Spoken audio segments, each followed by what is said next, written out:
मुसलमान लड़की इस्लाम छोड़ करके फला मजहब में दाखिल हो गई, तो हमारे सर तो शर्म से झुक जाते हैं। हमें शर्म आती है कि प्यार और मोहब्बत में इतनी ताकत है क्या? फेसबुक और इंस्टाग्राम पर किसी ने आई लव यू बोल दिया, मोहब्बत का इकरार कर दिया, तो हमारी मुसलमान बहन उसके प्यार में इतनी बिछ गई कि इस्लाम को उसने छोड़ दिया। क्या हमारी तरबियत में इतनी कमी थी? नहीं मेरे भाई, कहीं न कहीं तो पानी मर रहा है, कहीं न कहीं तो कमी हो रही है। वरना हमारे इतिहास, हमारी तारीख में तो उन औरतों का तस्करा हमने पढ़ा है। सुमैया बिन्त खय्यात नाम की उस औरत को देखो, उसके शौहर के सामने और उसके जवान बेटे के सामने जब अबू जहल ने कहा था कि ऐ सुमैया तुम मोहम्मद का दीन छोड़ दे, तो इस्लाम छोड़ दे वरना हम तुझे खत्म कर देंगे। सुमैया ने कहा मैं इस्लाम को नहीं छोड़। अबू जहल ने कहा सुमैया हम तेरे बदन के कपड़े उतार करके तुझे नंगा कर डालेंगे। ऐ सुमैया हम तुझे बेआबरू कर डालेंगे, बरहना कर डालेंगे, हम तुझे नंगा कर डालेंगे। सुमैया ने अपने जवान बेटे के सामने नंगा हो जाने की अज़ियत को गवारा कर लिया, मगर इस्लाम को नहीं छोड़ा। नतीजा ये निकला, बड़ी बेरहमी से और बड़े हैवानी तरीके से अबू जहल ने हज़रत सुमैया को शहीद कर डाला।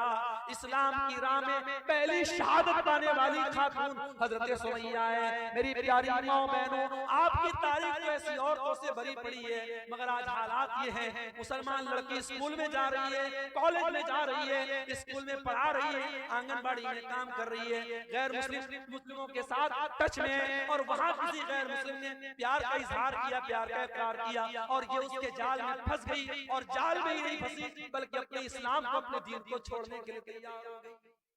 मेरे भाइयों, ये हालात बड़े अफसोसनाक हैं, और अगर हमने अपने बच्चों और बच्चियों की सही तरबियत नहीं की, उनको इस्लाम के बारे में नहीं बताया, याद रखो आने वाले 20 सालों में इर्तिदाद की बड़ी लहर आने वाली है, बड़ा सैलाब आने वाला है, क्योंकि बड़ी गहरी चालें चली जा चुकी हैं, बड़ी मजबूत प्लानिंग बनाई जा चुकी है। हालांकि हमारा ईमान अपने रब पर है, वल्लाहु खैरुल माकिरीन। प्लानिंग करने वाले अपनी प्लानिंग करते रहेंगे और अल्लाह की अपनी प्लानिंग चलती रहेगी। और अकबर इलाहाबादी ने कहा था, इस्लाम की फितरत में, कुदरत में लचकती है, उतना ही ये उभरेगा जितना के दबाओगे। नूरे खुदा है कुफ्र की हरकत में खंदजन, फूकों से ये चिराग बुझाया न जाएगा। कोई मुर्तद होता है, कोई इस्लाम को छोड़ देता है, अल्लाह की कसम अल्लाह का कोई नुकसान नहीं कर सकता, इस्लाम का कोई नुकसान नहीं कर सकता, नुकसान तो उसका अपने आप का होता है। अल्लाह कुरान में कहता है, वमन यर्तदिद मिनकुम फयमुत वहुवा काफिरुन फउलाइका असहाबुन नार। जो मुर्तद होकर के मर जाए, तो इस हालत में मर जाए कि वो ईमान की हालत में न मरे, कुफ्र की हालत में मर जाए, तो वो दुनिया और आखिरत में फउलाइका हबितत अमालुहुम फि दुनिया वल आखिरह, दुनिया में उसके अमाल बर्बाद और आखिरत में उसके अमाल बर्बाद हो जाएंगे। वउलाइका असहाबुन नार, वो जहन्नम में जाने वाले हैं। अपने बच्चों की अकीदे की फिक्र करो मेरे भाइयों। आज रोजी रोटी की फिक्र करते हो, आज हमें फिक्र है आने वाले वक्त में क्या होगा। अरे क्या होगा, ज्यादा से ज्यादा ये होगा मार दिए जाएंगे, खत्म हो जाएंगे। हमें ये कबूल है, मगर अपना ईमान और दीन को छोड़ना ये कबूल नहीं है मेरे भाई। हम मर जाना कबूल कर ले, हम खत्म हो जाना कबूल कर ले, मगर ईमान और तौहीद से समझौता करना कबूल न करें। याद करो अपने बाप इब्राहिम अलैहिस्सलाम को। इब्राहिम अलैहिस्सलाम जब अपने लख्त जिगर इस्माइल को और अपनी बीवी हाजरा को जब मक्का की बियात हो गया, सरजमीन पे छोड़ के जाने लगे, तो क्या दुआ की थी उन्होंने? कहा था वजुनुबनी व बनी या नाबुदल असनाम, परवरदिगार मेरे बीवी बच्चों को ऐ अल्लाह तू शिर्क से बचाना, बुत परस्ती से बचाना, ऐ अल्लाह मेरी औलाद को तू शिर्क से बचाना। जब इब्राहिम अलैहिस्सलाम जैसे पैगंबर को अपने बच्चों की फिक्र है, अपनी औलाद के अकीदे की फिक्र है, हमारी औलाद की क्या औकात है मेरे भाई। हमें औलाद को अपने बच्चों के अकीदे की फिक्र होनी चाहिए। बचपन से अपने बच्चों को इस्लाम का अकीदा सिखाओ, तौहीद का अकीदा सिखाओ। और इसीलिए मैं कहता हूँ, अगर आपका बच्चा स्कूल में पढ़ता है, कॉन्वेंट में पढ़ता है, मुझे कोई प्रॉब्लम नहीं है, मगर अपने मोहल्ले की और गांव की मस्जिदों में इतना बेहतरीन मकतब कायम कर दो और अपने गांव के मदरसे को इतना मजबूत कर दो कि आपका बच्चा स्कूल से पढ़ने के बाद और किसी कॉन्वेंट से पढ़ने के बाद अगर 1 घंटा भी उस मदरसे के मौलवी साहब से पढ़ ले, तो उसका दीन मजबूत हो जाए। इतना मजबूत अपने मदरसे और मकतब कर दो। मेरे भाइयों, आज तौहीद और ईमान की कमजोरी का दौर है, और इसी दौर की तरफ इशारा करते हुए अल्लाह के नबी ने फरमाया था, बादिरु बिल अमाल फितनन, ऐ लोगों नेकी करने में जल्दी करो इससे पहले कि फितनों का दौर आ जाए। और इतने फितने आ जाएंगे, युस्बिहु रजुलु मुमिनन व युस्बिहु रजुलु मुमिनन व युमसी काफिरा, सुबह को एक इंसान मोमिन होगा और शाम को काफिर हो जाएगा, और शाम को मोमिन होगा और सुबह को काफिर हो जाएगा। ईमान की वैलिडिटी 12 घंटे की भी नहीं होगी, ईमान इतना कमजोर हो जाएगा। अल्लाह के नबी ने फरमाया, यबीउ दीनहु बिअरदिन मिन दुनिया, ईमान का सौदा किया जाएगा और चंद टकों के एवज ईमान बिक जाएगा। मेरे भाइयों, आज ईमान बिक रहा है और हालात इस कगार पर पहुंच चुके हैं, हमें अपने तौहीद और ईमान की हिफाजत करना। अल्लाह की मदद क्यों नहीं आ रही? 2 और पॉइंट बयान करके बात खत्म। अल्लाह की मदद इसलिए भी नहीं आ रही, माफ करना अगर बुरा लगे तो, अल्लाह की मदद इसलिए भी नहीं आ रही क्योंकि हम हराम खोर हो गए।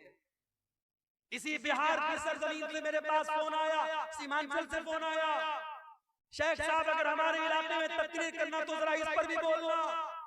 ब्याज खोरी बढ़ रही है मुसलमानों में, ब्याज की रकम खाने का शौक बढ़ रहा है।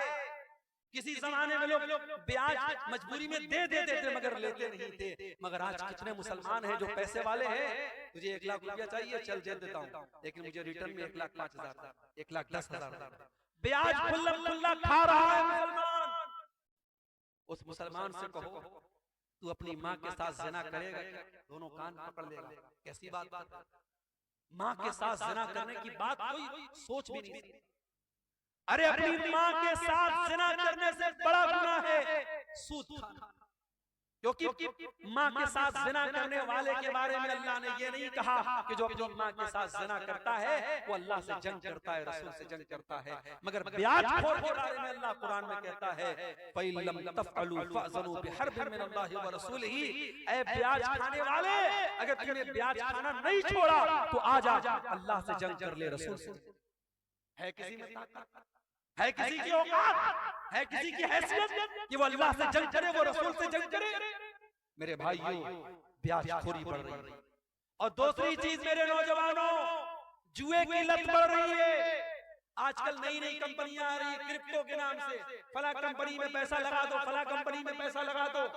मुझे लोगों ने बताया हाफिज साहब भी लगा रहे हैं, इमाम साहब भी लगा रहे हैं, मौलवी साहब भी लगा रहे हैं, और कहते हैं मौलवी साहब की जायज है। कैसे जायज है भाई? कहते बिजनेस हो रहा है। क्या बिजनेस हो रहा है भाई? ये तो नहीं पता, लेकिन बिजनेस हो रहा है। कोई बिजनेस नहीं हो रहा है। ये जितनी कंपनियां आई हैं, मेटा फला फला फला और क्रिप्टो फला और फला फला, ये सब फ्रॉड है, धोखा है। लिख लो मेरी बात, आज 2024 में कह रहा हूं, 2025 तक कई कंपनियां भाग, सब फ्रॉड, सब इसकी टोपी उसके सर, उसकी टोपी उसके सर। शुरू में जो लोग जुड़ेंगे उनकी कमाई होगी, बाद में जो लोग जुड़ेंगे उनकी कमाई लेके भाग जाएंगे। कोई बिजनेस नहीं हो रहा है। और एक बात सुन लो, अगर किसी बिजनेस में पैसा लगाते भी हो तो इतना सिंपल नहीं है। लोग अक्सर ये सवाल करते हैं, शेख साहब शेयर मार्केट में पैसा लगाना कैसा है? लगा सकते हो मगर कुछ शर्त है। अब मिसाल के तौर पर टाटा है, टाटा बहुत बड़ी कंपनी है, टाटा जो है गाड़ी भी बना रही है, टाटा फोन भी बना रही है, टाटा की अपनी टेलीकॉम कंपनी भी है, टाटा की अपनी जो है आईटी कंपनी भी, टाटा बहुत बड़ी कंपनी है। अब टाटा की किस कंपनी में आप शेयर लगा, आपका पैसा किस कंपनी में लगा है और वो कंपनी क्या काम करती है, ये देख लो, आप शेयर मार्केट में पैसा लगा सकते अगर वो जायज काम करता है। आप किसी भी कंपनी में पैसा लगा दिए, वो कह रहा है भाई 1 लाख रुपया आप हमारी कंपनी में लगा दो, हम हर महीने आपको 10,000 रुपया देंगे। लोग को लगता है बड़ा आसान तरीका। अभी कुछ दिनों पहले हैदराबाद और मुंबई में एक बहुत बड़ी कंपनी, मैं नाम नहीं लूंगा, आप लोग सुने होंगे, जानते होंगे, उसमें मुसलमान नाम देखकर और उलमा का नाम देखकर लोगों ने पैसा लगाया, करोड़ों लोगों का पैसा डूब गया। कितने बंबई के हमारे जानने वाले उलमा का पैसा डूब गया।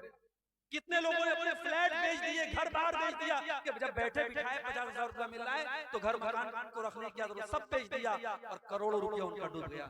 मेरे प्यारे साथियों, इस तरीके के धोखेबाजों से होशियार। आप अपने पैसे को हलाल जगह लगाओ, जायज जगह लगाओ, अल्लाह का नाम लेके लगाओ। बिजनेस है, कभी प्रॉफिट होगा कभी लॉस होगा, लेकिन अगर आपकी नीयत सही होगी अल्लाह जरूर बरकत देगा।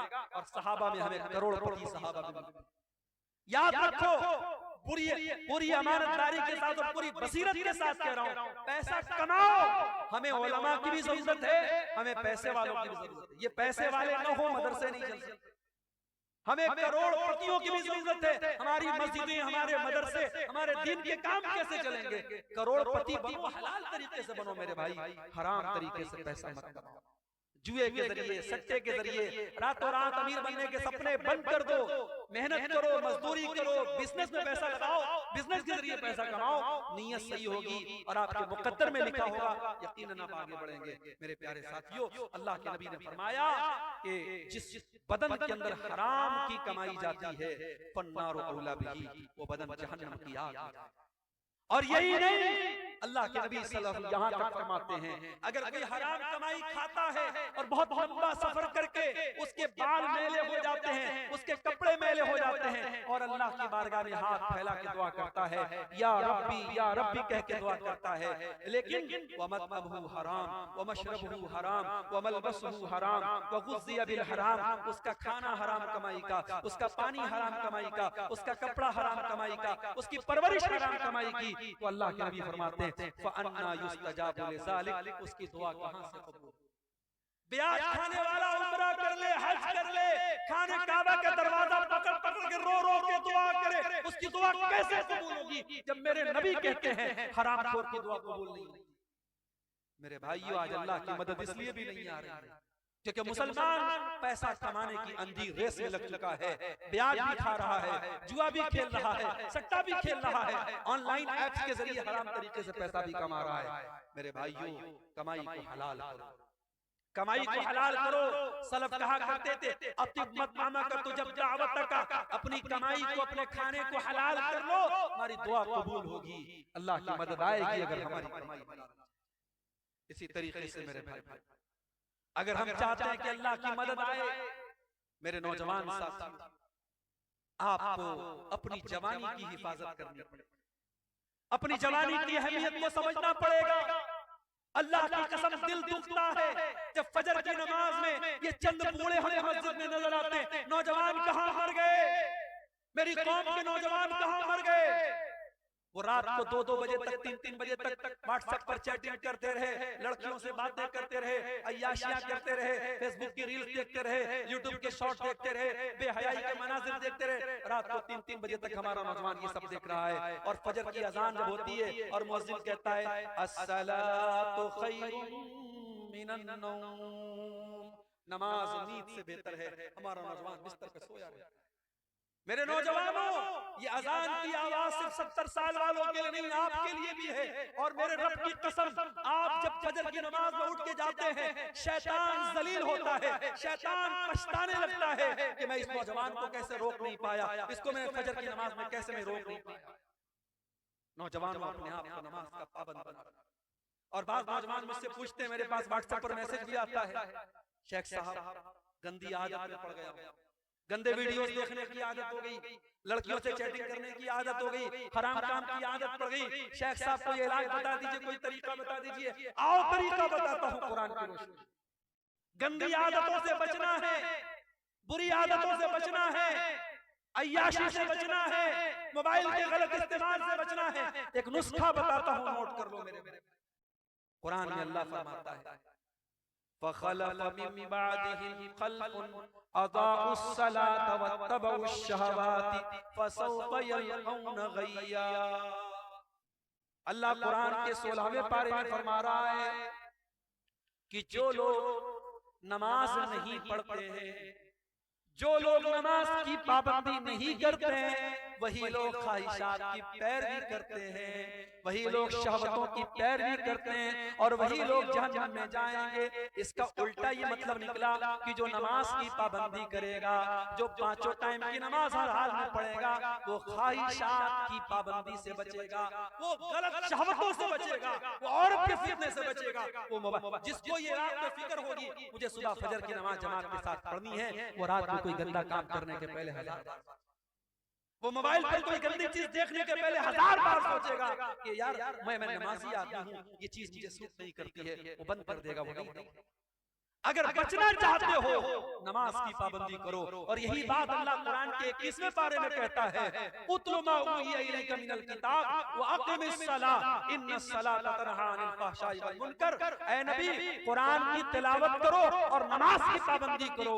नमाज बेहयाई और बुराई से रोकती है। ये दो काम कर लो, कुरान की तिलावत पाबंदी से करो और नमाज पाबंदी से पढ़ो, फिर देखो बेहयाई से बचते हो कि नहीं बचते हो, बुराई से बचते हो।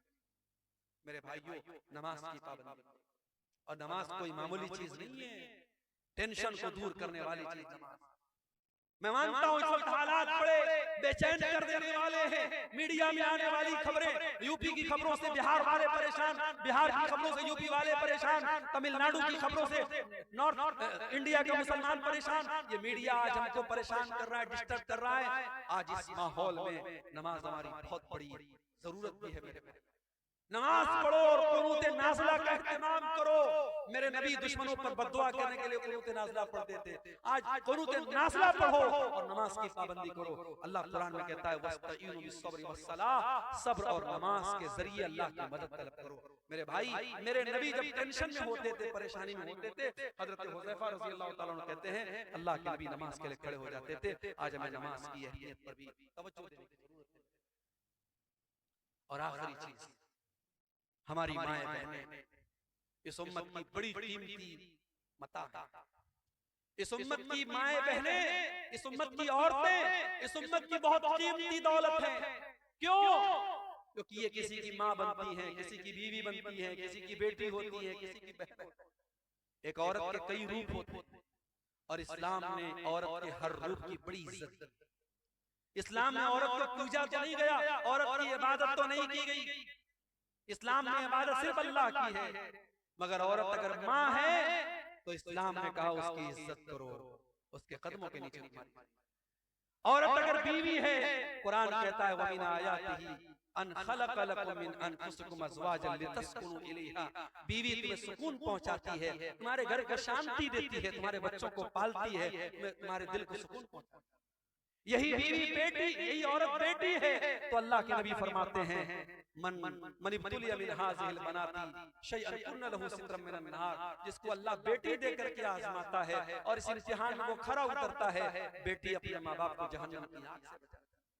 यही औरत जब बहन बनती है, अल्लाह के नबी फरमाते हैं जिसकी 3 बहनें हो और उन बहनों की सही देखभाल करे, सही परवरिश करे, सही उनका सही जगह शादी कर दे, कुन्न लहू सित्रम मिनन नार। वो बेटियां अपने भाइयों, वो बहनें अपने भाइयों के लिए नजात का जरिया बन जाती हैं। मेरे भाइयों, औरत का हर रूप इस्लाम की नजर में बड़ा कीमती। मगर आज हमारी माँ बहनों को भी सोचना पड़े कि आज मैं कहां खड़ा। आज जब हम अल्लाह की कसम इंस्टाग्राम पर और फेसबुक पर और व्हाट्सएप पर जब किसी मुसलमान औरत को बेहयाई के काम में देखते हैं तो हमें डबल तकलीफ होती है।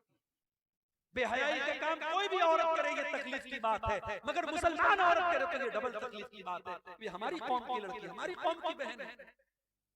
अभी भागलपुर में उतरा एक गैर मुस्लिम, देखने में बज़ाहिर गैर मुस्लिम लड़का था, देखा उसके साथ एक औरत बिल्कुल चिपक करके बैठी है, बातें कर रही है।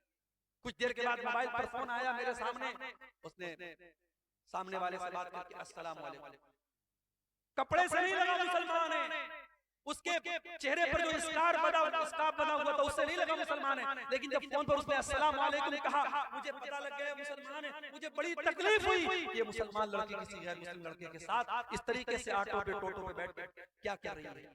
ये हालात आज हमारे मेरी माँ और बहनों, आज आपको अपनी जिम्मेदारी को समझना पड़ेगा।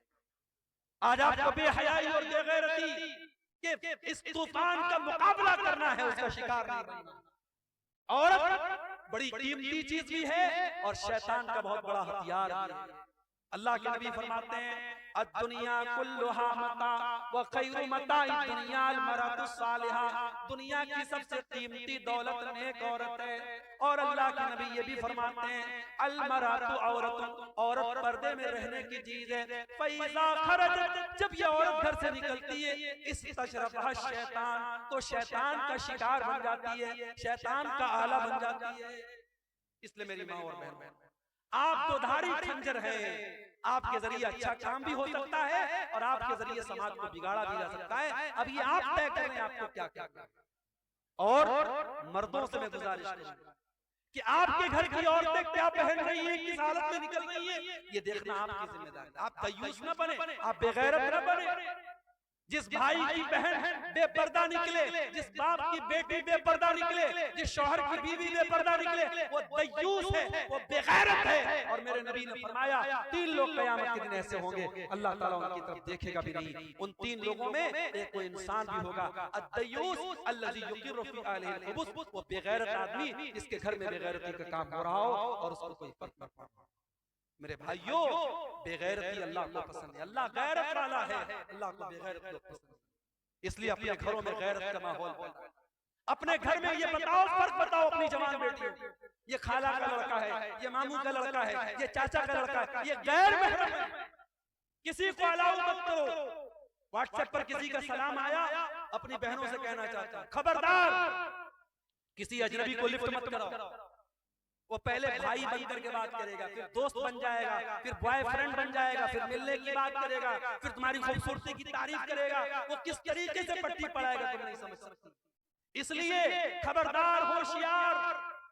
ये फेसबुक, ये व्हाट्सएप, ये चैटिंग के जितने रास्ते हैं, ये ज़िनाकारी और बदकारी की तरफ लेके जाते हैं। मुसलमान लड़की अगर मोबाइल इस्तेमाल करती है, बहुत होशियार है। किसी को अपने पर्सनल इनबॉक्स में आने की इजाजत नहीं। कोई नए नंबर से कोई भी अजनबी आपको मैसेज करने की कोशिश करे, तुरंत ब्लॉक का ऑप्शन करो, ब्लॉक। मेरे भाइयों, आखिर में ये कहना चाहता हूं, मुल्क के हालात जो भी हैं जैसे भी, मगर हम आजाद नहीं। हमारे बड़े मौजूद हैं, हमारे उलमा मौजूद। हम अपने उलमा की, अपने बड़ों की रहनुमाई के बगैर कोई कदम नहीं बढ़ेगा। कोई ऐसा काम नहीं करेंगे जिससे हमारे मुल्क का कोई नुकसान हो, हमारी कम्युनिटी का कोई नुकसान हो, हमारे समाज का।